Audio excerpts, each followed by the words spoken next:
Hey, everybody, welcome in. If you happen to be over on the An Unreasonable Man channel, if you could slide over to Gun Prattle, make sure that you like and subscribe so you can get those notifications, turn on the bells, and all of that thing. But just slide over to Gun Prattle so that I can kind of keep everybody on the one channel. I'm going to eventually stop dual streaming this, so it'll really help out in the future. uh, Never Lucky Rubber Ducky. I am doing well. I'm doing well. So just kind of get through this little bit of intro here. So um, this weekend, I shot the Superstition Mountain Mystery 3 gun in Arizona. It's a great event. We're going to talk a lot about that. We've also had a lot of things going on out there in the world, concerning firearms and firearm accessories. We're going to talk a little bit about some of the rulings and some of the legal cases that are moving forward. I'm not going to dive too deeply into them, but these are things that you should take some time and look into for yourself. Um, and if Clover Tack pops up, we can talk about who's moving where and some other things that have to do with the various firearm companies and what they're moving, where they're going to, what they're debuting, because there's a lot of new guns coming out. We're going to talk about a lot of stuff today. Going to try and cram it all into about an hour, hour and a half, and we'll see where we get. All right. So first of all, let's start off with that. Let's start off with the Second Amendment cases. Okay. So you guys are probably well aware, maybe, I don't know. I mean, I'm aware, but I'm in this stuff all the time. But there's a lot of cases in front of the Supreme Court right now that deal with mostly with like um, rifle bans, ammunition bans, magazine bans, and other um, punitive firearm laws. So, and just a quick list of those, if in case you don't know which ones they are, and what they're doing. Um, so, California has had a case going on um, in marketing firearms to youth. Okay. And that's an important case because um, it's literally limiting freedom of speech. So that has been struck down this week. This week, the NRA and its allies, GOA and some others, managed to get the unconstitutional youth firearms marketing ban struck down. That happened, I think, on March 23rd, 24th, somewhere along in there. And they actually got California state to concede defeat in court on its ban of restricting how firearms and related products can be advertised or marketed. Obviously, this is important because a lot of the marketing that firearms companies would normally use, it gets struck down because there's this potential for youth to see it, and then it can't be marketed there. YouTube is a perfect example of such a place. Um, the state has agreed, I'm sure grudgingly, that the law violates the First and Second Amendments, and they're now having to pay the 5,000. Pardon me, I misspoke. $500,000 in attorney fees back to the NRA. The last figure that was reported was about $480,000. I'm sure that that figure has climbed. This is big. This is big because this is a big shall not infringe, right? These are infringements on First and Second Amendment rights that have been just accepted for so long that it's kind of been normalized. And this is important that it's not. And the fact that the state has to pay the NRA's legal bills is great. It's great news. And it's honestly the first win, in my opinion, that the new NRA has had. We could talk about that maybe in another show about where I'm at on the NRA.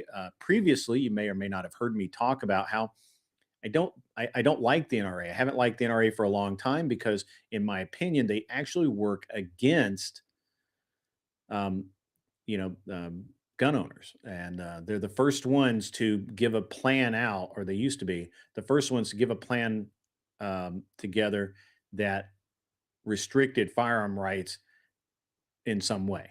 And I've never liked that, and I was a member for a while, and then I had to bail. So, but this is a major win in California. Again, this relates to the and it was a very poorly structured law in the first place. But this ban restricted how firearms and related products could be marketed or advertised because of it might reach youth, right? And I believe it's actually called the Youth Firearms Marketing Ban. I think that's what it was actually called. Um, and my internet is choppy. I'm actually speaking kind of choppy, so it may not be the internet itself. It looks fine on my end. Let me punch over just to make sure. Um, I mean, it looks fine, but I'm not really sure. If you're over on the An Unreasonable Man channel, please move over to Gun Prattle, to the Gun Prattle channel. And that'd be great if you could do that. I forgot to pin the link. I'll pin the link when I remember it. But hopefully my internet is becoming more clear. At any rate, it's a big win, and it's going to give more. We're going to gather some steam here, guys. It's going to give more inertia to all of these cases that we have pending currently. Now we've got a lot. We have a lot.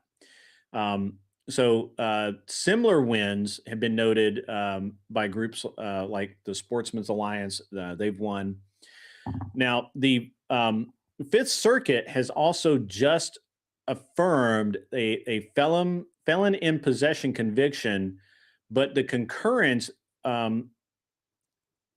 flags bigger issues with the Second Amendment and Commerce Clause issues. Now, this is USA versus Williamson. If you haven't heard of it, I don't believe it's been widely publicized. But in US versus Williamson, the Fifth Circuit upheld a conviction for a felon with prior deadly conduct, and it is in quotes in my notes, so I have to do air quotes here. Citing circuit precedent. But when they actually went to review the case, judges Willett and Wilson, not Andrew Wilson, Willett and Wilson concurred, and they openly questioned the Commerce Clause basis for the federal ban on the mere possession and called for an en blanc or Supreme Court clarity on as applied Second Amendment challenges to felon bans. Now, what this means is, we have laws that and I believe unconstitutional laws that prevent felons from purchasing firearms. Right? That's an infringement on the Second Amendment, which shouldn't happen.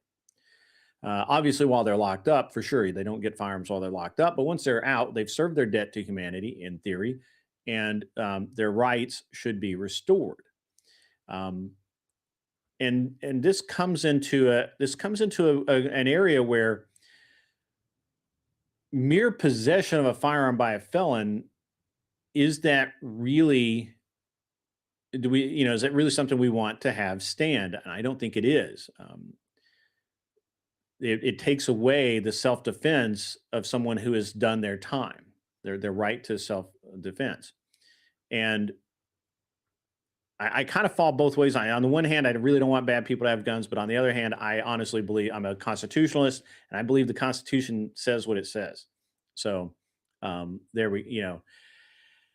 we've at any rate, we're looking for clarity from the Supreme Court on the as applied Second Amendment challenges to the felon bans. And this is going to keep pressure on the nonviolent felon, again, air quotes here, nonviolent felon debate, as SCOTUS has actually recently denied um, certification in several related cases. So hopefully this case will advance and we'll get some clarity on it, and we'll see where it ends up. So that's an important case in front of the Supreme Court now. Yes, it's still constitutional to remove problems from a society, or at least their ability to become a problem for society. Correct. But the Second Amendment is the Second Amendment. You're allowed to have a way to defend yourself, and I'm on the fence on this one. If someone is so dangerous that you don't want them to have a gun, then why are they out of prison? Right? Like if they're still that bad, then have they served their debt to society? That this is where I start falling down around this. Like I'm it's a weird gray area for me, and I just don't like. I don't. It's not neat. It's not tidy, and I don't like it. And I think the Supreme Court needs to rule on this and make it clean and neat. All right. So obviously, we've got some state level Second Amendment things going on out there. We've got state level um, uh, action against Oklahoma. Their house has passed, I can't remember the number of it, but it's a firearms education safety bill that now heads to their Senate. I believe this is a mirror of the Tennessee law that mandates firearm education in public schools. I believe that's what it is. We'll find out. But I haven't looked up the bill, and I don't have the number here in front of me. But I do know in Oklahoma, there's a firearms education and safety bill has passed their house. It was massive too. It was like 80 something to 10, right? Um, I don't know. I'm not in Oklahoma, so I just have to get the news just like everybody else. In Idaho, they have they're preempting enforcement against a local gun control which was introduced. This is a very strong 2A push. Basically, what's happening now is that now that the Supreme Court is ruling on magazine and firearm bans, states and cities are trying to institute their own bans, and that's it's 3312. Okay, you want to move to Oklahoma? Sure. 8410. Never Lucky Rubber Ducky's looking this stuff up in real time. See, I can't remember all this stuff. I just read it and then it's out of my head. So we have a strong pro 2A push in Idaho. Now, Idaho, a lot of Californians have moved to Idaho, and they're slowly but surely California-ing Idaho. So hopefully this local gun control laws fail. Okay.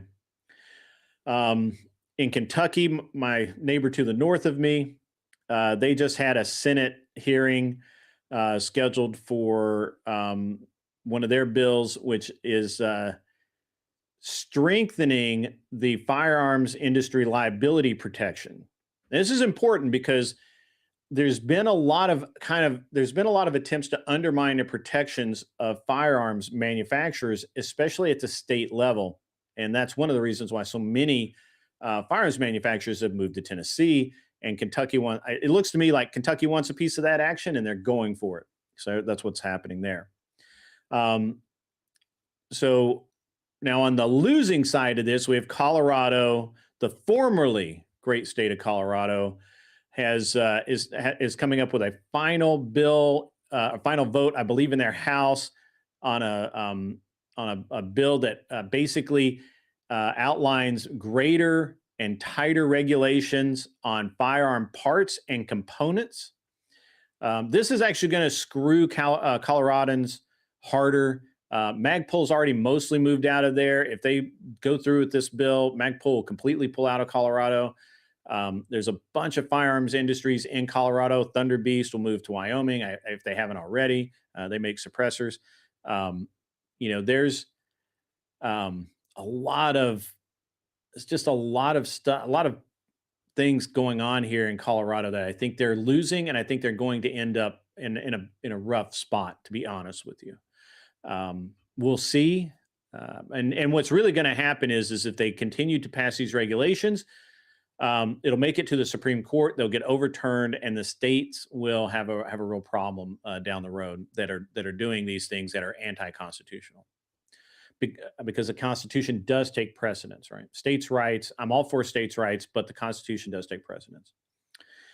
Now, Hawaii, which has been a real thorn in the side of gun owners living there forever, they've got a hearing on red flag laws expansion.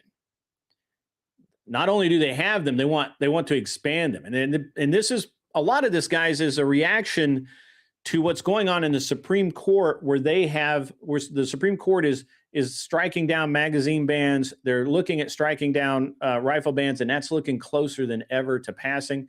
They're clarifying a lot of these things which are unconstitutional or basic or outright just illegal. And in response, there's a lot of states that are trying to put state level laws in place and to force more and more litigation. So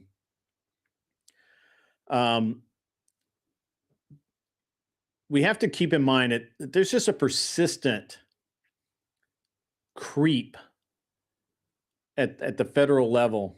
Now, I don't think that they'll never nationally be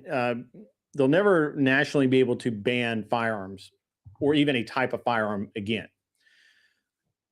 I don't see it happen, at least not in my lifetime. But state level, they can get, anti-gunners can get it done, and we need to be aware of that. We need to make sure that if you're in one of these states, that you write your representative, you write your senator, you make yourself a pain in the ass to those representatives in a good way, basically saying, look, I voted for you or I didn't vote for you. And if you do this, I'm going to vote for whoever runs against you. Okay. And we can talk about a lot of that stuff as well. Yeah, California Glock. Yeah. Yeah, it's unfortunate that so many great companies have moved out of California to get away from their Second Amendment nonsense. So, but let's move on to the match I just shot this weekend. That's what y'all are really here to hear about. You want to hear about how bad it sucked and all of that. Now I'm gonna start off by saying that I did a lot of videoing at this match. However, I wasn't able to drone. We're going to talk about that in a minute. I wasn't able to use a drone. And second, I've got so much video that I'm still chopping it up. I'm still cutting it up into pieces, and we'll go through the video at some point in the very near future. Now, if you don't know, the Superstition Mountain Mystery 3-gun is one of, if not the longest running 3-gun match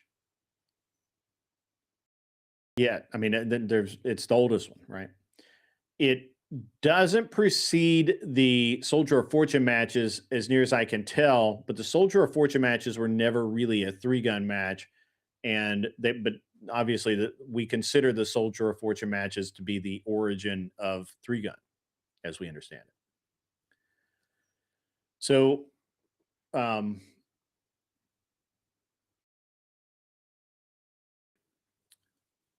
it's a very difficult match in some ways because of you never know what you're going to get when you show up. Mostly with the weather, because some years it's cold. This year it was hot. It was 106 degrees by noon every day that I was there. Last year it rained, I think. I wasn't there last year. I couldn't make it. Typically, it's 10 to 11 stages. I think that they're pretty standardized at about 11 stages that you shoot over 3 days. I had a great squad of people that had shot matches before and were really familiar. I think we only have one guy who was really truly shooting his first major 3-gun. Um, and it was, that guy had a great time. He was shooting open, so it's hard not to have a great time when you shoot open as long as your shotgun works. The match is run under international multi-gun rules. Now, I don't, for the most part, it's run under those rules. Now, I don't personally have a problem with those rules. I think that those rules are fine, but there is always, every single year, there's belly aching about the difference between the international multi-gun rules, which, as far as I know, Superstition is the only match that actually uses all of those rules and adds a couple. Most people use a rule set that they basically make up for themselves, which usually is like an updated version of the now defunct Three Gun Nation rule set, or the now defunct um, uh, multi-gun. What was it? What did they call that? It doesn't matter.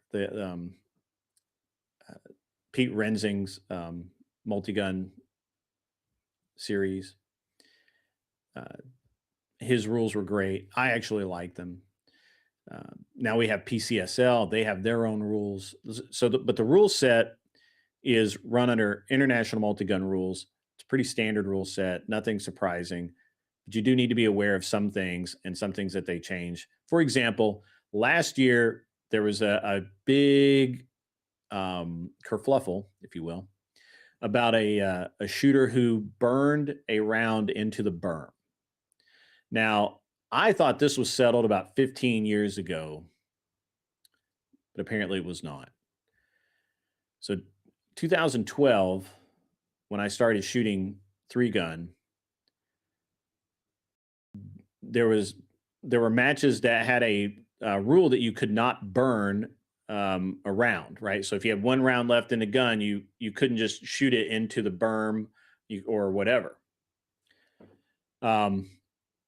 So then the rule changed, and it basically said as long as you're shooting in a safe direction, which is into a berm or whatever, then you could in fact burn a round.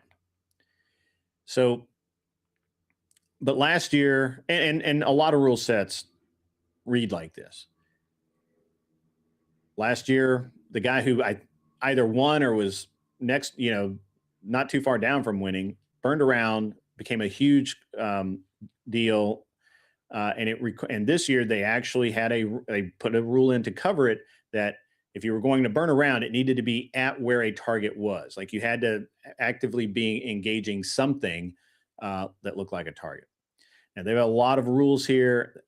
Generically, there's a fair number of DQs at this match, disqualifications, and there are people who have a love-hate relationship with this specific match. As far as location, again, it's in Arizona. It's in Mesa, basically, the Rio Salado Sportsman's Club at the Usury Mountain Range. It's a fantastic facility. If you get the chance to go and shoot this match, you should do that. If you want, it's honestly, it's a great match for a first timer, because even though it's complex and it's difficult, it's at the same time straightforward, and the ROs do a great job of making sure that you stay safe. It's a good first match to shoot. Now, as far as so we know about the rule set, and we talked about the location, the range itself. In this match, every single stage is in a bay. Now, for the long range, you shoot out of the bay over the berm into the side of the mountain. That's considered legal and okay.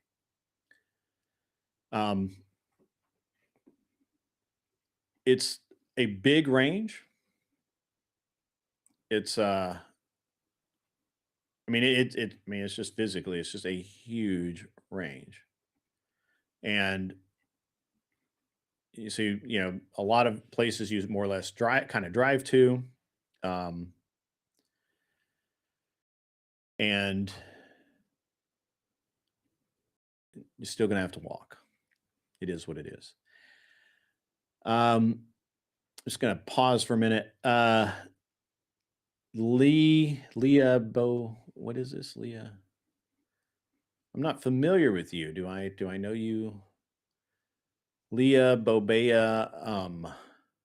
Okay. Almost looks like a.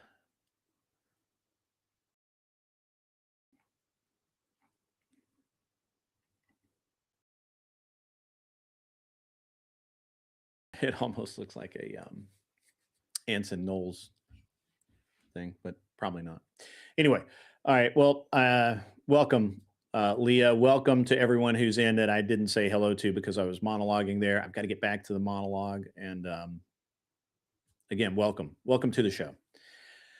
So, getting back to what we were saying. So, they have an entire field of targets basically on the side of the mountain, and they're color coded so that you shoot the correct target depending on where you're at. Target ranges at this match were from basically contact out to about 475 yards was the longest target that I saw, or that that I'm aware of. You're shooting on an angle, so there's a cosine effect there that you need to take into account. A lot of people were missing because they were shooting over or behind the targets. Wind was definitely a factor because these are mounted on a hillside. The lower targets, you're just dead on, no problem. But as it gets higher up the hill, even though the distance hasn't changed much, the cosine effect has, and the wind is absolutely brutal. And a lot of swirling wind because as the hillside heats up during the day, and again, it got up to 106, you get a lot of thermals, and those affect the flight of the bullet quite a bit. And I only had trouble with that on one stage, and after that, everything was fine. Now, the squads are divided into AM, PM squads. So I shot the first day I shot was Friday. I shot in the morning. I was done at about 12:30. Went back to the hotel, had some food, did some various things around town. Went and got some extra ammo. Came back, done deal. Easy day.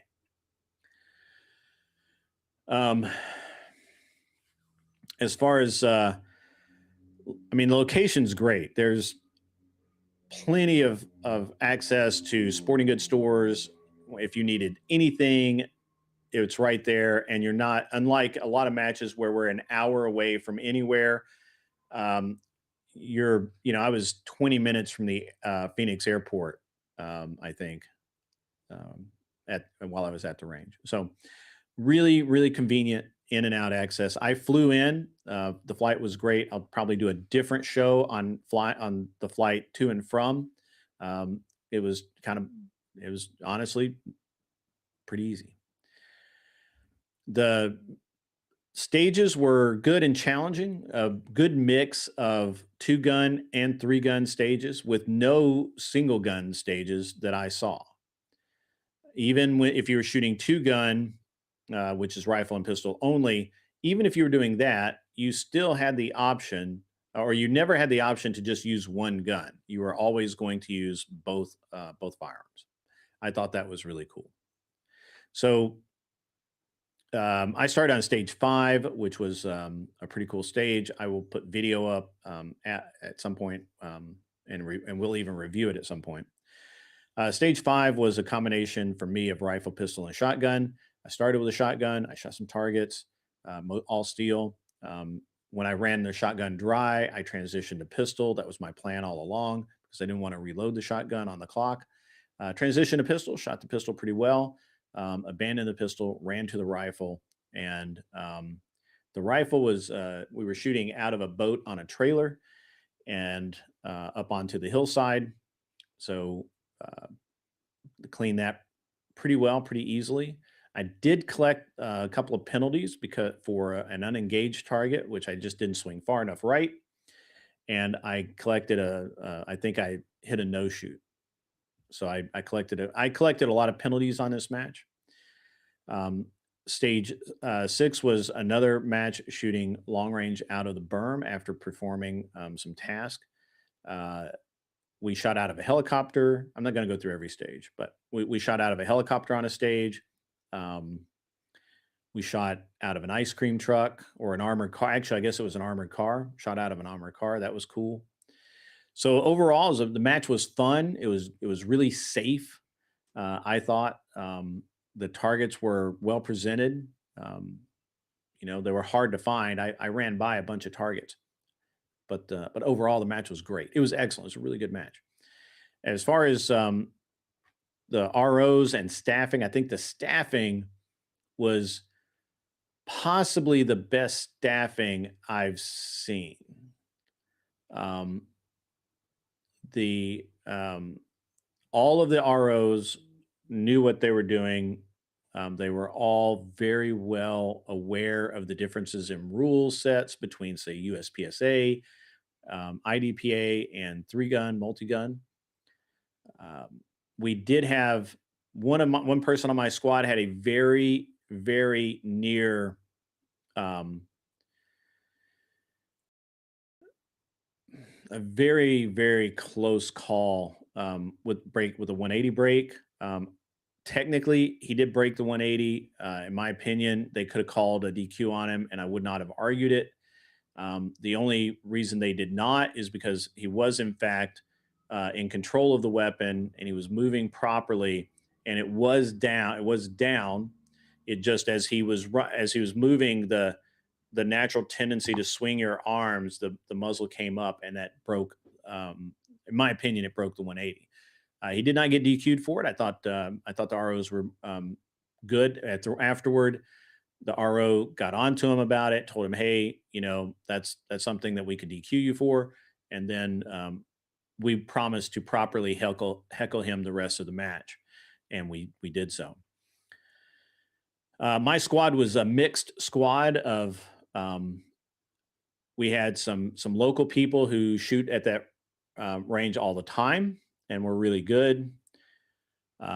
We had some people that were in from Texas visiting people who live locally who are casual match shooters. They take it kind of seriously, but not really seriously. And we had some guys who were really trying. Unfortunately, we didn't have any top 10 type people on my squad. I find that for me, if I don't have somebody that's like really pushing, then I don't really push, and so my score suffers because of it. That's a personal thing on me. That's nothing to do with anybody else. We had, I think, three women on my squad. Worked great. They did a great job too. I, I was on a good squad. I really was. So, again, the location's really good. So, and the format, again, I shot AM the first day, which meant I started shooting at 6 in the morning and finished by noon. Um, the On the other side of it, the next day we shot in the afternoon. I didn't have to be there until noon. So we got done about 6 o'clock. It was super easy this year. One of the things I think about Superstition that especially for people who fly in like me, you have to really be able to manage the gear and the weight and move from stage to stage smoothly. In the past, I've noted that when I've shot there in the past, that you it just takes a long time for a squad to move from stage to stage. And this year, they seem to have a really good handle on it, so that didn't really occur. As far as you know, equipment problems or anything like that, I think maybe one guy on my squad had a battery go bad on his red dot. Other than that, everybody's gear ran great. Everything was fine. There's a very eclectic mix of gear. One of the interesting things is that one of the fellows on my squad who was shooting two gun stealth, which means a pistol has to fit in a box, uh, did not I mean, he got it fitted in the box, but the gun that fit and did everything, the one that um, he had he was using a a CZ P10C, which I own one. I think it's a great gun. It's an amazing, to me, it's like a way better Glock, like way better. Triggers better, grips better, everything's better.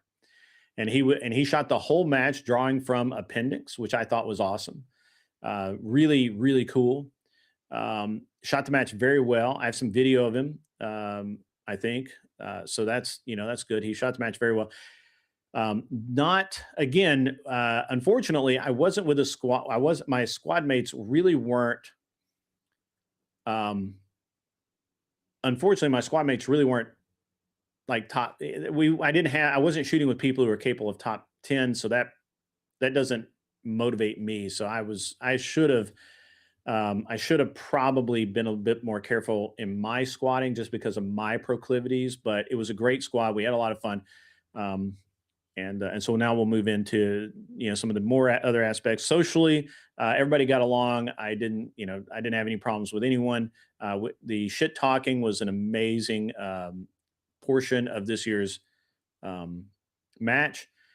Straight from stage one, round one, the shit talking was on, and it never stopped at all. Nobody got angry. Nobody got pissed off. It was a wonderful group of people to be involved with, and I had a lot of fun with my squad. Uh, I didn't really do any of the nightlife stuff this year. It was so freaking hot. It's 106 degrees. When I left the range the first day at like 12:30 in the afternoon, it was 100 degrees, and it wasn't even 1 o'clock in the afternoon yet. It was just nuts how hot it was. I couldn't drink enough water. Um, I mean, I basically every time you saw me, I had a water bottle in my hand. I was drinking a ton of water. I had Man, I had the whole deal going on. I had the cool towel thing around my neck. I had arm sleeves, UV blocking arm sleeves, and just anything to stay cool and to stay effective and keep my wits about me. So but the match was brutally hot. So the my evenings, which normally I do with the match, I go out. I usually have at least the day I shoot morning. I normally go out with my squad mates or a few of my friends from the. If my squad mates don't want to go, a few of my friends from my shooting group. We would go out to dinner, go out for get some steaks or something. This time, wiped out, didn't do any of it. Went back to the hotel. Usually ended up, getting my gear cleaned up. Sit down for like 5 minutes. I'm out. I wake up at like 8, 9 o'clock, and I'm like, holy crap, got to take a shower. So that's interesting to me. A lot of my buddies were there. Tons of people I haven't seen in a while, and of course, I haven't shot a major match in about 2.5 years. And man, it was terrible. I miss all those guys. They're awesome. And I had a great time hanging out with them when I was at the range, and I'm looking forward to having some of them on the show going forward. We had Brian on, we've had Keita on, um, James Gill, who I talk about a lot, the one-eyed, one-legged guy who wins tactical games and who's a freaking beast when it comes to shooting. I'm going to have him on maybe in the next couple of weeks. We'll try and see what his Wednesday afternoons are like, and we'll see. We'll try and get him on. But he was great. Round count.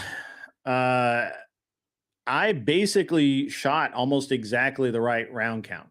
Um, I ended up buying a little bit of extra ammo, and I ended up having to have a friend of mine bring it home with me. So I think the round count was good. I think all of the stages were, you know, challenging, and you could shoot a lot, or if you hit everything, then you didn't shoot very much. So I liked it. I thought the round count was appropriate, and it wasn't bad at all. So I liked it. Targetry was great. one of the new things they had this year was some automated electronic targets. I've got video of those. I will be once I get everything clipped, I'm going to show that.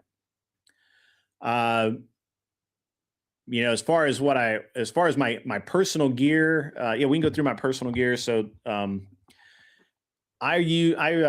start at the bottom. Footwear, baby. Man, I'm a fan of the Innovate trail running shoes.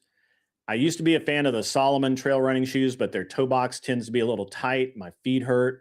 After about the third hour, my feet start hurting because my toes are feeling pinched because of the toe box on the Solomons.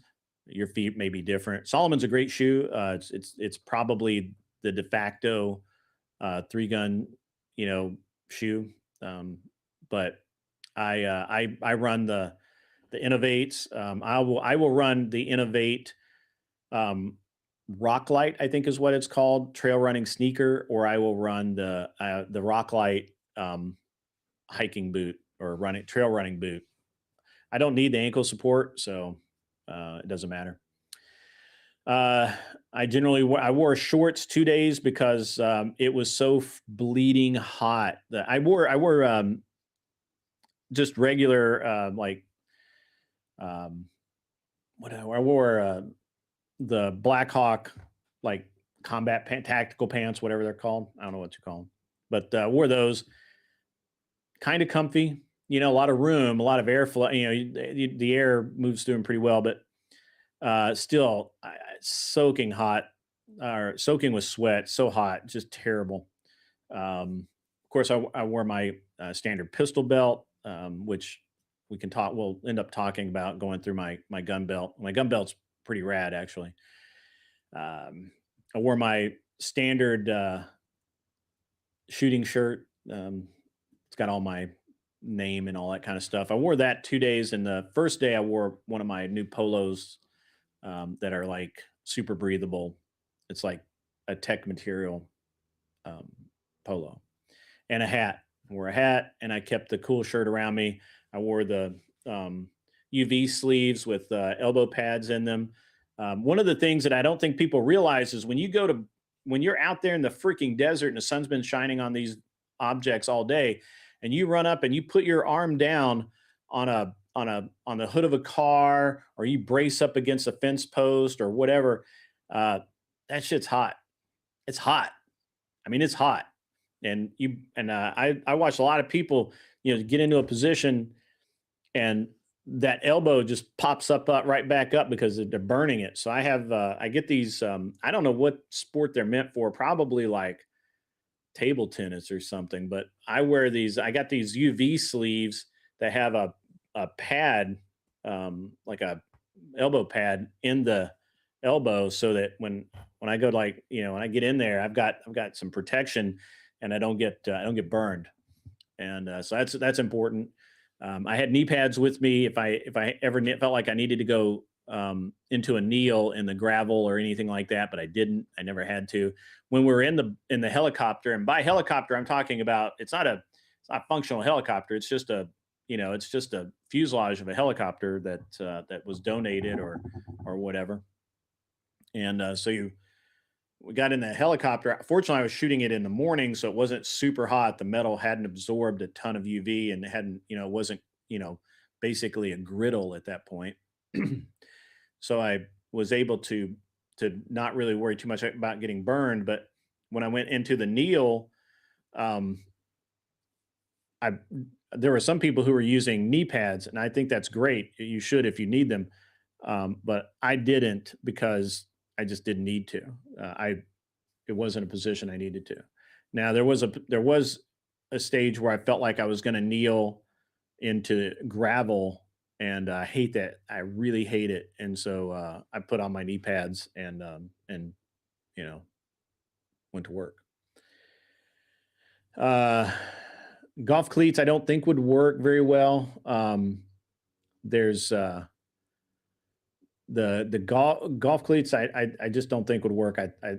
You're on too many different types of surfaces. You're not on turf, you're on gravel, you're in this. The thing about these matches out west is you have this the the dirt isn't dirt, it's or sand, it's like this moon dust, it's like powdered dirt and rock. And so it's very shifty and unstable. So you need to get again, the best shoes, the best all around shoes I've tried are trail running shoes, and the best ones, or the ones that I like, are um, the Innovate Rock Light or Trail Light or whatever they call them. They've got like 4 or 5 different um, versions. Now, and I like the Innovates mostly because they just feel really good, and um, man, it just so much grip, so much grip. And they do wear out faster, like any other higher end running shoe or trail running shoe. They're going to wear out faster because they're using a softer rubber, so you get more grip. Whatever, but um, so I think I'd probably go through them a little bit faster. I don't go through them as fast as some of the cheap shoes, which are just made with inferior, materials, and not just like really good materials that wear out fast. Um, the so yeah, I mean, it was that part of the match was good. I never had any gear problems. There wasn't there, which I think is unusual when I fly into a match. There was never a point where I said I need X and I don't have it. As a matter of fact, there were times when somebody needed a tool or something, and I just happened to have it because I fly into the match. Now, I said earlier, I said at the beginning that I didn't get to use the drone, and here's why. Apparently, which I did know, the Rio Salado Club, that range is owned by the Park Service, Arizona Parks. And so they have just changed their policy regarding commercial drones and using them in the park. You have to have a license, you have to have insurance, and even then, they want it. You have to ask permission. It has to be granted. Now, they didn't tell anybody this up like 6 weeks ago, when all of this could have been easily and just moved back and forth between channels, no problem. I didn't find out until I got literally the night before I found out. I sent an email to the match director, and uh, he didn't read it. So I was down on the first stage, and I hadn't heard anything back about it. I did happen to catch the match director and ask him what was going on, and he told me that it's just a big process now to use the drones. Now, this is annoying to me because I'm not using a commercial drone. I'm not using a large commercial drone. I don't even need to have a license for my drone. But that doesn't matter because it's the Park Service, and the Park Service doesn't care. That's fine. Okay. There were a few times I was like, man, this would be really good if I had the drone going. But ultimately, between the heat and the wind, it just was a bad idea to have the drone out. Anyway, the drone is pretty small and it fights the wind okay, but at the same time, when you have gusting wind, it's just not gonna work very well. So, so we had a good time there. Uh, there's yeah. So we drone. What else we got to talk about? I think I've talked about pretty much everything subject wise. What else?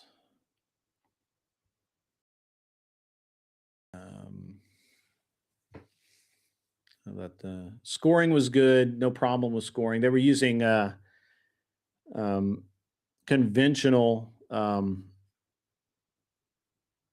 timers and tablets. No big deal there. Everything worked fine. Let's see. Stage layouts were great. Honestly, I kept running by targets, so that was my fault. But there was never a stage where I was like, "This thing sucks. This isn't going to be any fun." All the stages were really fun. Um, so,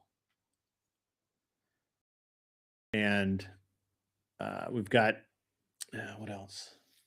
Ammo count was good.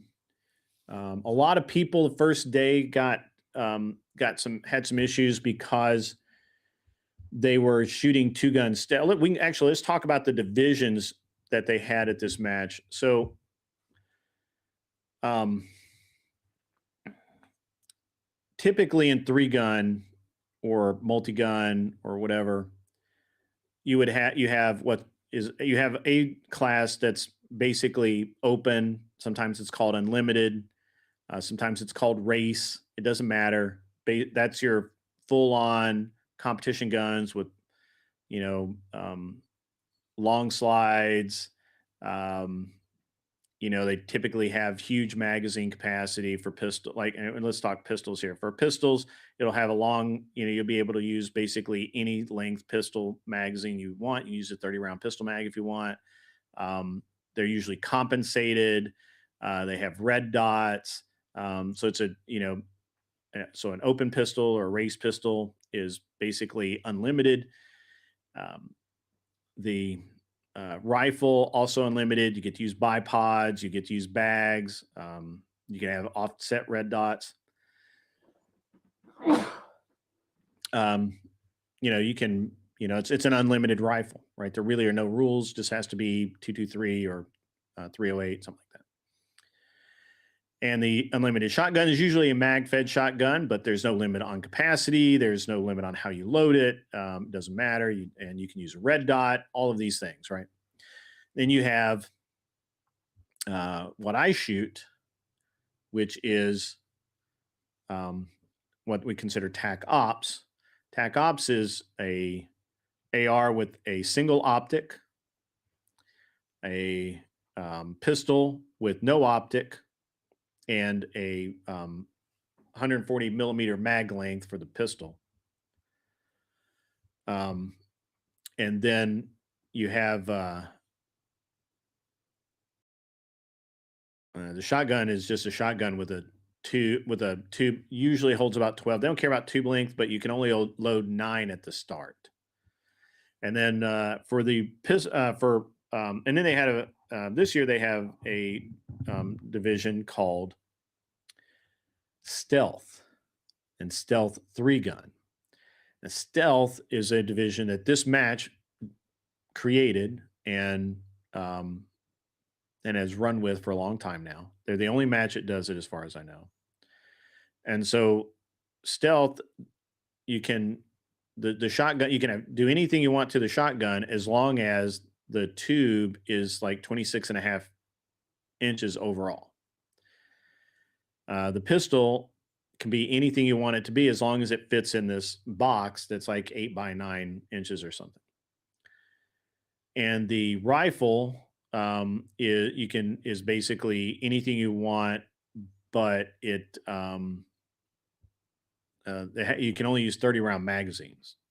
And there's some other rules, but that's the gist of it, right? So it's a trade-off, right? You get a cooler, you get to use a bipod, but you get less magazine capacity, right? Anyway, so it's a trade-off, and a lot of people shot 3-gun stealth or 2-gun stealth. I believe they were the biggest classes, and it worked out. So WMD is not the worst bot ever. WMD is awesome. What's up, Anson? Good to see you out there, man. Good to see you. I'm glad that you're back, buddy. I've been kind of concerned about you. So, so everybody's shooting against. You're not shooting against necessarily the person next to you. You're shooting against other people in your division or your class. And so I had a great time shooting in 3-gun, which is where I'm happy. I'm happiest in 3-gun. I like 2-gun. I like shooting it. It's just the shotgun is a cool gun to shoot, and I don't get to shoot it enough. They had good target presentations and good stage plans for both 2-gun and 3-gun, and I really enjoyed all of the stages. There wasn't a stage that I was like, "This thing sucks. I hate it. I don't know why they did it this way." They were really good this year. So overall, I think that it's a really great match. And I think that anybody who's looking into getting into three gun, especially for a first major, it's a great first major match, and it's just a really wonderful match to go to. As far as what it cost to do this, I don't remember what the entry fee was, but I'm sure it was between $350 to $400 for the entry fee. I flew out there. I don't remember what I paid for the airline ticket, and I kind of get some discounts anyway. But I would say that the round trip probably cost me about $500. The hotel cost me $600 for the few nights I was there. The hotel was kind of a weird deal because, um, and I got an upgrade that I didn't ask for, but that's fine. So the upgrade, the hotel, the problem with traveling into this area is this time of year is it's spring training for basically all of baseball in the area. So you have people coming down from Colorado and Utah and California and all over the place, Michigan, all of these places where it's either too cold, too wet, whatever, to start their spring training. They come to Arizona to do that. They have all these baseball camps and they have baseball games going on for all the way from like little pee wee youth leagues all the way up to the majors. And so every single hotel is stacked with families. So this is always a very expensive weekend to come to Phoenix. It's always super expensive. Uh, and because of that, because I had booked so early, they upgraded my room, which was fine. It was great. Um, and I didn't have any real problems. But the hotel was, I don't know, it was okay. Uh, I think it was like $600 for the hotel for those 3 nights. Um, it was not a super expensive. Oh, and I rented a car, and I think the rental car was the same as it might have been the same or slightly less the uh, than the hotel. So not super cheap, but not super expensive either. Certainly people have um, done this match a lot cheaper than me. They take cheaper flights. They do Airbnbs with a bunch of people. That gets cost down.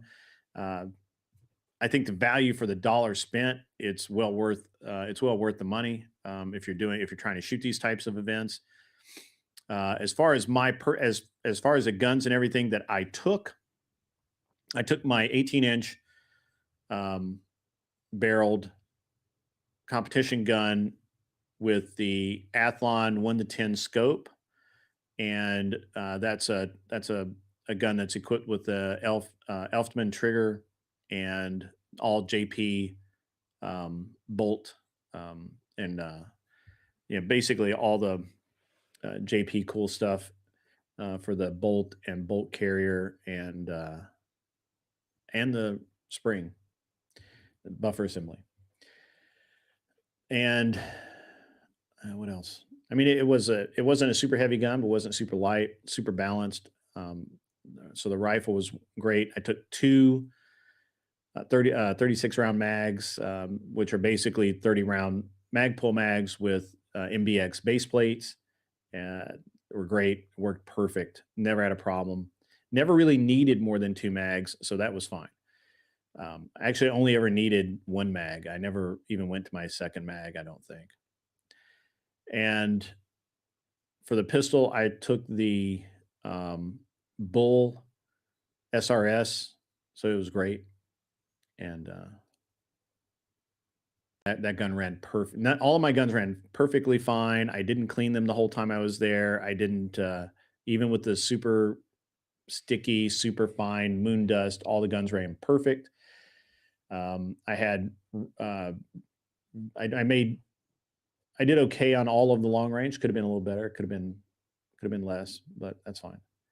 Um, and I took my Sig. Um, I took my Sig rangefinder. Taking a rangefinder, if you have one, kind of important to range the long range targets.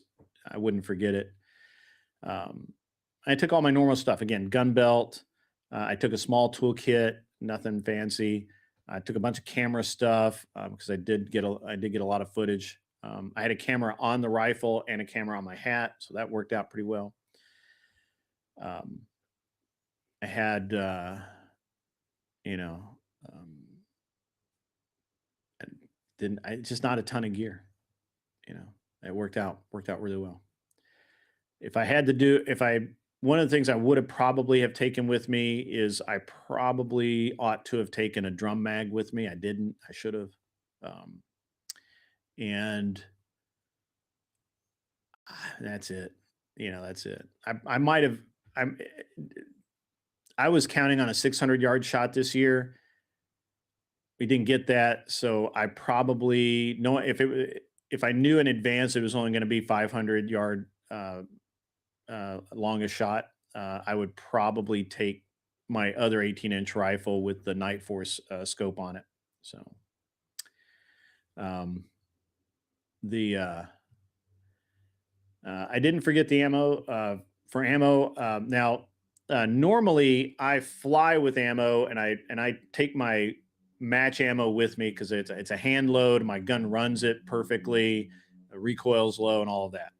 The problem was is as I was getting into my luggage, because I was taking the extra camera equipment, I was a little tight on weight. So what I ended up doing, and I suggest everyone, if you're going to travel to shoot a match, if you're going to get into competition shooting and you're going to travel across the country, one of the things that people just that they take with them that I don't think is worth it is ammo. And the only ammo I took with me was precision rifle ammo, or long range rifle ammo.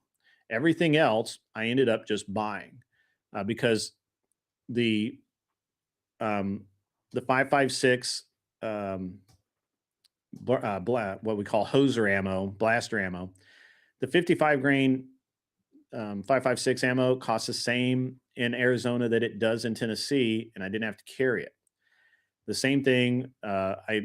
I know that my gun will shoot 124 grain Blazer bronze or Blazer brass, whatever it is.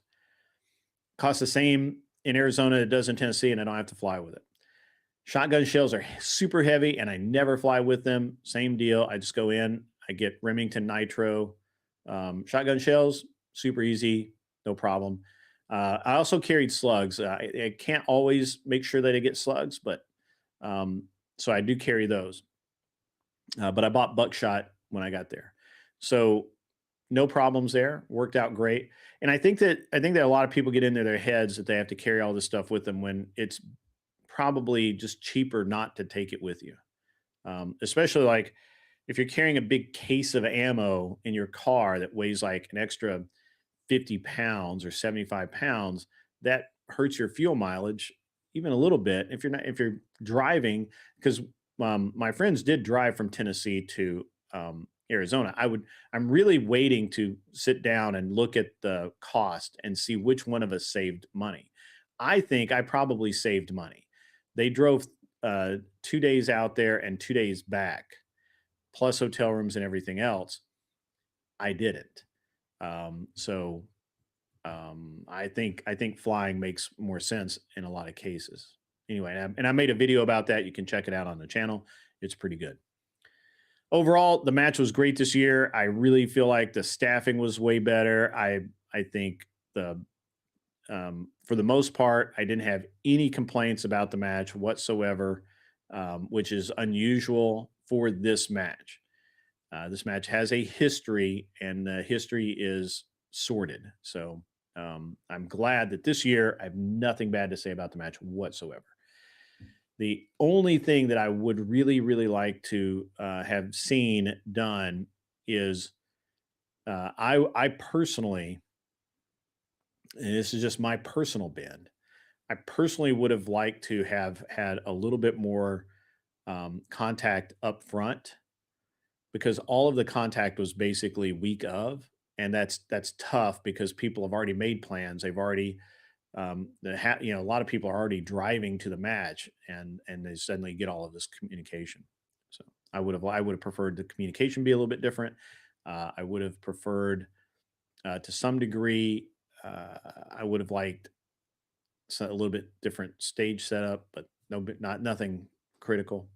Really good match. If you get a chance to go out and shoot the match, I think you should. I'm gonna shift gears now from the match that I just shot and the court cases that we were talking about originally um, to to anything you guys want to talk about that's firearms and firearms related. Just give me a prompt and we'll go through it. I don't know if you guys have been watching, but there has been the ATF is basically saying that it doesn't matter that they're no longer able to classify SBRs by ruling that the braces are in fact make them SBRs. They're now saying that they can whatever they say is an SBR is an SBR, and so they're targeting specific stocks or braces to as SBRs, and they seem pretty serious about it. I think that's a chicken shit move, as everything with the ATF lately. I think that they're going to end up losing big time in court going forward. I can't see any way that they win because they're so erratic, and the court's tired of it. Clover Tech, if you're in the house, jump up and we can talk a little bit as well. I think this has been a kind of an okay show. It'll look good. I think. I don't think I'll have to edit it much. I am streaming tonight. I'm supposed to have Hunter Kozak on tonight, and we're going to talk. I don't know what we're going to talk about. We were talking about the other night. We were talking. He was on the other night over on Primes, where we're supposedly talking about the new ruling to prevent the private equity companies from owning more than 1,000 homes, and he went off on a tangent about apartments, which I think is interesting, but weren't really part of the prompt. What if your preferred prosthetic is an SBR? Does the ADA get into jurisdiction? I mean, I don't know. I mean, I think that could be. There's an argument made. I think the ATF. I can't decide if the ATF is on purpose trying to destroy themselves and make themselves irrelevant, or if they're just too stupid not to realize that actually is what they're doing. So we'll see. We'll see. I did say this was going to be a um, so guys, do the subscribe thing, do the like thing, do all of the things, and then we'll be getting out of here shortly. But I just hopefully we can pump up the numbers a little bit. Do you might have any questions about Superstition that or a major match or shooting a major match that might be relevant? Forcing the market for homes to be artificially small will reduce the number of buyers and make homeownership more difficult. That's not exactly what he's saying. He wants apartment complexes, not homes, is my understanding. So I can't wait to talk to him. Hopefully hopefully he's still down to come on tonight and do that. But yeah, I'm trying to get back to my normal schedule. Obviously, I won't be around this weekend because it's spring break, and we had planned with my son to go to Florida, and then but he is now going to go hike a portion of the AT Trail, and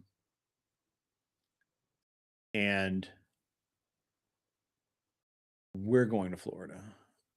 I don't know why, but I like it. So my wife and my 5-year-old and I are going to Florida over the weekend.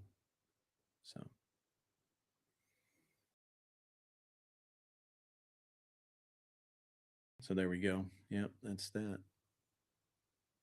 Our hand loads are all right to shoot in competition. Yes, most competitors that are serious tend to shoot hand loads.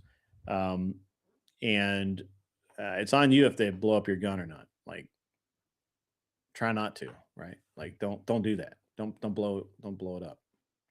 But I mean, I've had squibs. I've seen other people have squibs. All of the things. So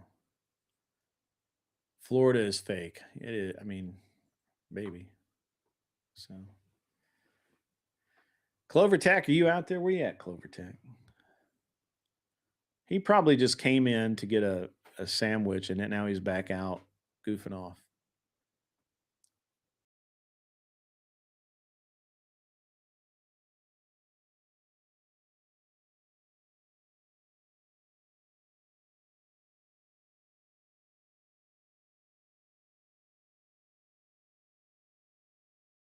Let's see if I can get him in here.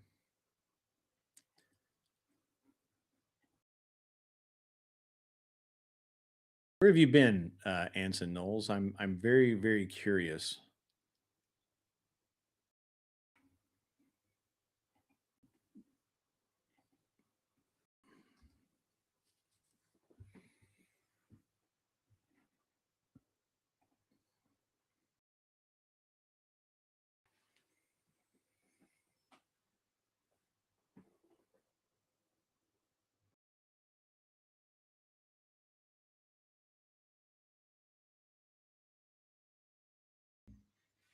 Oh, again, by the way, guys, if you are watching over on An Unreasonable Man,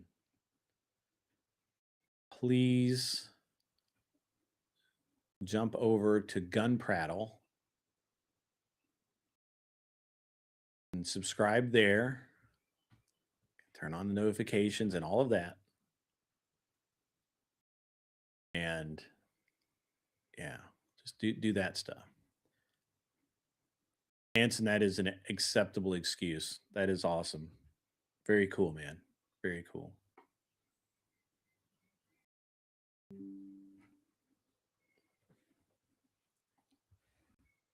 Now, all I really need is my man uh, Clover Tack to jump up and we could prattle for a few minutes and then I can get out of here. I got things to do today. Lots going on.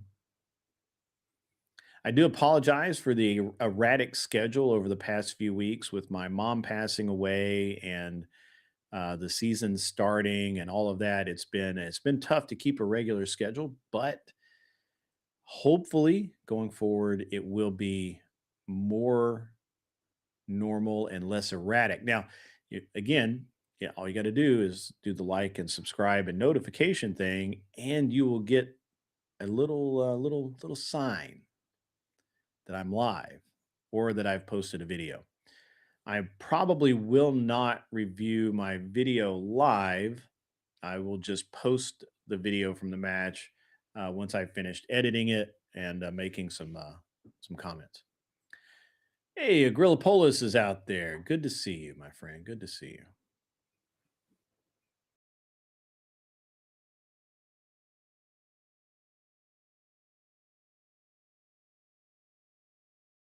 Everything is pretty good, honestly.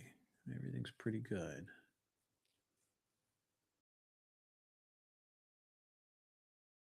I don't think Clover Tack's going to come up.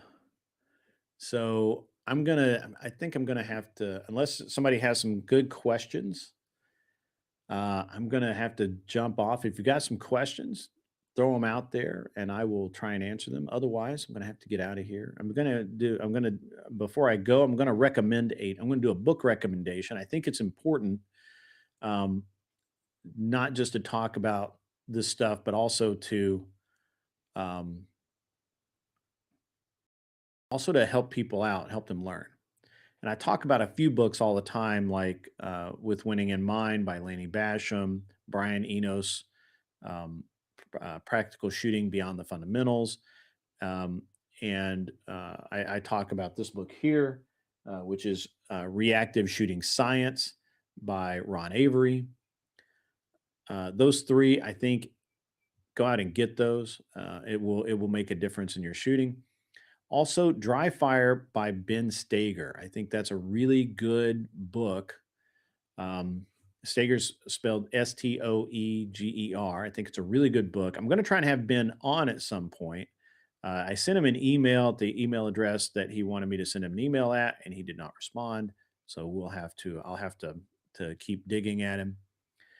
Um, but Steger's Dry Fire book is really, really good. Um, why does superior weaponry not decide the victor in a strategic shooting competition? Um, because you have to hit what you're aiming at. And when you add in the clock and everything else, I mean, Lanny Basham talks about this in his book, with winning in mind, in that you can't shoot faster than you can shoot. You can't make up time because you're already running as fast as you can. You can't, so this is a fallacy that people get wrapped around the axle over. Like you are already doing your best. It just wasn't good enough at this moment to win, or maybe it was. I don't know, but it's an interesting dynamic because people will say, for example, he just outshot me. That's true. He got a higher score than you. But that doesn't mean he's a better shooter. It just means that in that moment, on that day, he had a better performance than you did.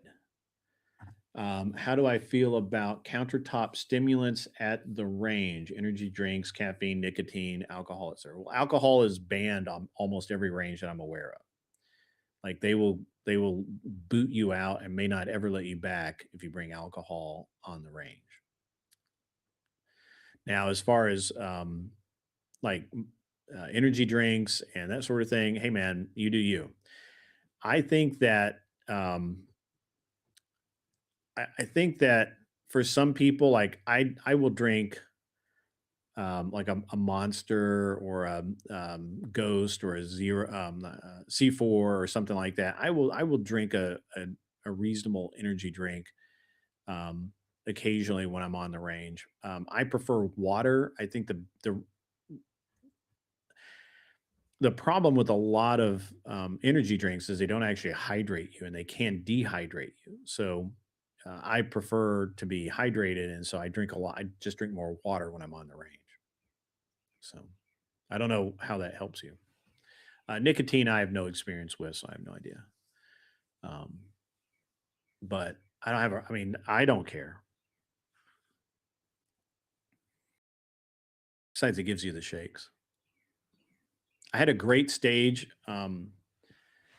Stage two, I believe it was. Yeah, stage two um, was a stage where you had to engage targets through a port, and most everybody was bracing against the port and shooting. And I looked at it, that wasn't that great a position to shoot from, and you have to kind of be leaned over and stuff. So I ended up shooting standing offhand, and it was 75 yards, maybe 50 yards. It probably was 50 yards. 50 yards, 6-inch plates. I got video of it. I'll put the video out. And I went 1 for 1 on those plates, just standing offhand, do, just easy, super easy. And everybody else was bracing up. Now, bracing up is good if it saves you time, but in this case, I don't think it did. Welcome, EOD. Percy Shelley is, of course, Anson Knowles. It's been a minute, EOD. I was starting to really worry about you, my man. Like I hadn't seen you in a while. I couldn't tell whether you were angry at me or you were hopefully you were just angry at me and not ill, but hopefully you're not ill. So been working nights. Okay. All right.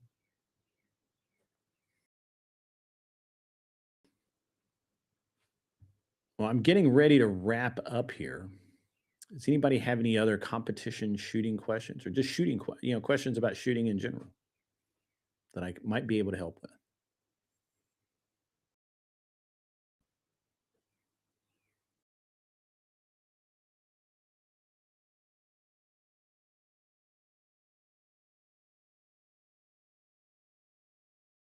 One of the things I really like about some of the other, the best handgun for a beginner like an absolute beginner, it's easy. That's the Ruger, any of the Ruger 22s, preferably like a 2245 with a red dot on it. You will learn to shoot so well, so fast.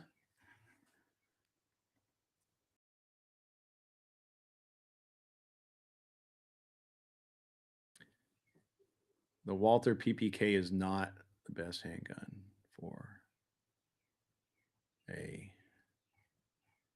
No, that's not true. Learning about bullseye competition. Yeah. Yeah.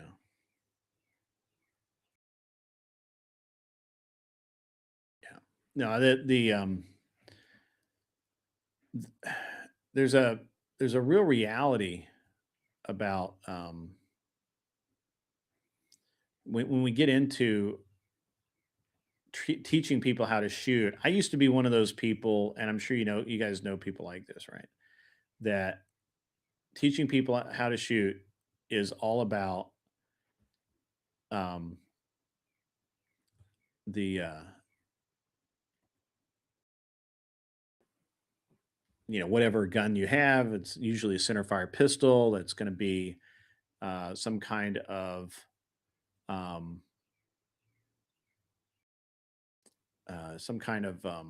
what am I trying to think of here? Uh, Iron sight pistol. But I'm just going to tell you that they're going to learn a lot faster if you put them on a red dot and just let it roll. They just are. It's just the way it is. Can't get around it.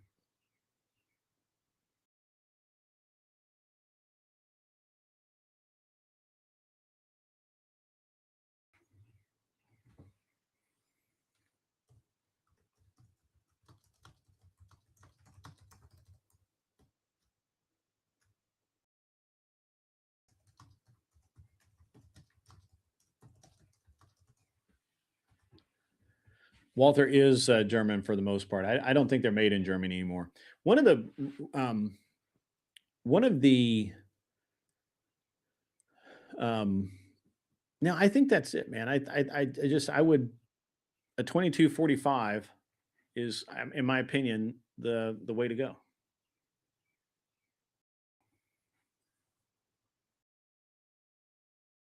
I think it always has been the way to go. And read that thing I've come into recently. I used to think that training people how to shoot um, with with iron sights, just like always, was the way. And then I started paying it more attention to it, and I just came to realize that um,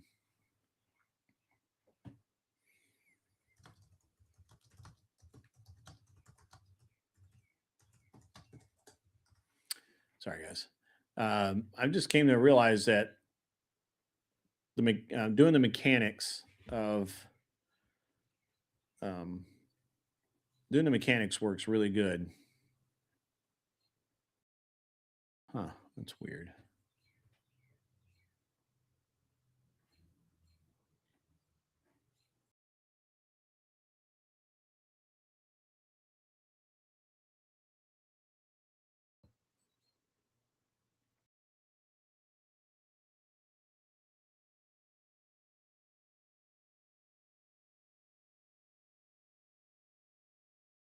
Huh?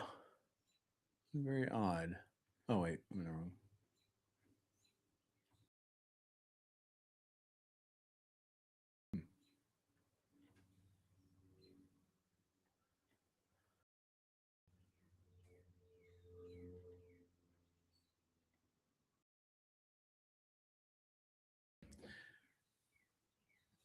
Hmm. Which one's easy to part? Walter P22 is interesting, but it's they have some reliability issues. So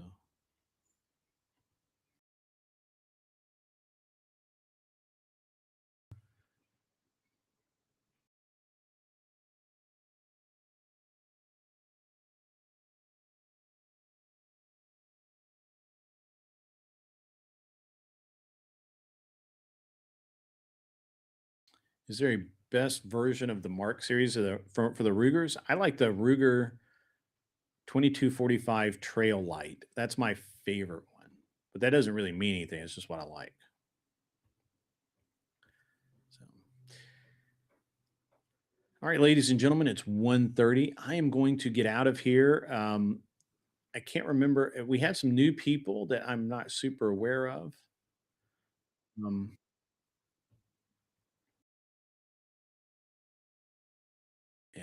Lee something. We had a new person in, a couple of them. Lee, I don't remember what her name was, but I believe it was a her. We had new people in, and good to see you. Hope you come back. Hope everybody liked and subscribed, and make it easy on everybody. Looking forward to more of these. I should be back on Gun Prattle maybe Friday afternoon. Friday is going to be rough. I think we may fly out, but we'll see. We'll see where we get. In the meantime, everyone, I got to get out of here. I'm going to go do some cool stuff, and you guys be cool. And I will see you. Hopefully, you guys come back to An Unreasonable Man's channel tonight. I will be hopefully talking with Hunter Kozak, who I had a discussion with the other night on Prime's panel. If you didn't catch Prime's panel the other night, I have some great clips coming up where Prime loses his god dang mind because he can't handle the truth, baby. Can't handle the truth. It's all right. Anyway, you guys are all cool. Good to see all of the guys I hadn't seen in a while, like EOD and Anson Knowles. Gorilla Polis has been very busy lately. Hadn't seen him around, and a lot of stuff. I know there's a ton of drama going on out there right now, and I haven't really decided how much of a part I want to play in this. I'm fairly I'm fairly adverse to drama. I don't like it very much. I think it's a bunch of bullshit. But at the same time, I really don't like liars and deceivers, and I don't want to play with those people anyway. So we'll check it out, and we'll find out see what the world's got, what the world holds. Hopefully, you guys have a great rest of your day. Again, I will be back tonight at I believe 8 p.m. Central Standard Time. And you guys will have a great time with this. So in the meantime, be cool and go prattle some guns. Go do some gun prattling. Have some fun. I'll see all you guys a little later. Oh, wait, I don't want to do that. Sorry, guys. I had something locked in, which needs to change. There we go. We'll just do this.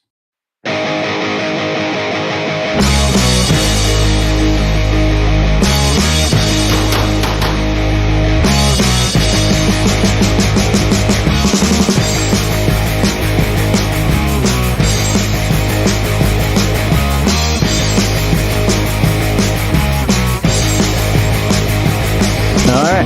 Ready? Yep. Stand by.